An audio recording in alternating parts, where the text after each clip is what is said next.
کہ الطاف بھائی پر، اس عشرت العباد کے اوپر الطاف بھائی کے کتنے احسانات ہیں.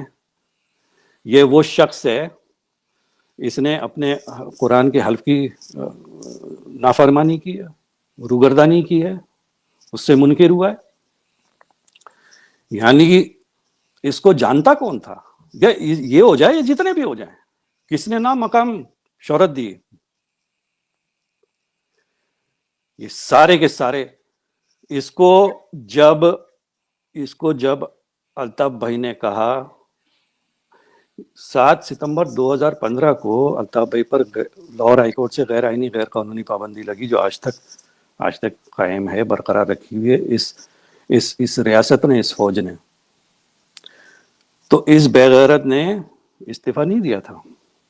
جتنے یہ لیاری گینگ وار ہو، جتنی چیزیں ہوں، یہ سارے ماورائے عدالت شہادتیں ہو رہی ہیں ساتھیوں کی.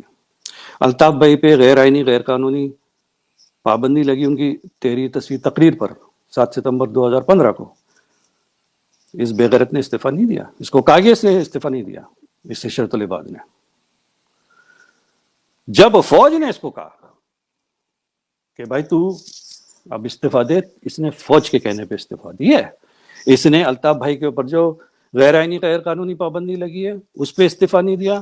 اس نے ایم کے ایم کے کارکنان کے ماورائے عدالت شہادتوں پر استعفیٰ نہیں دیا. اس نے ایم کے ایم کے لاپتہ ساتھیوں اور اسیر ساتھیوں پر اس نے استعفیٰ نہیں دیا، اس نے فوج کے کہنے پہ استعفیٰ دیا. اور جب اب ان کو سب کو للو پوتو چپو یہ کر رہے ہیں ایک دوسرے کی، اور ایک دوسرے کی، یہ کمالو کتا تھا نا جس نے اس عشرت العباد کو جو ہے رشوت العباد کہا تھا. یہی کمالو کتا تھا نا جس نے خالد مقبول کو رو کا ایجنٹ کہا تھا.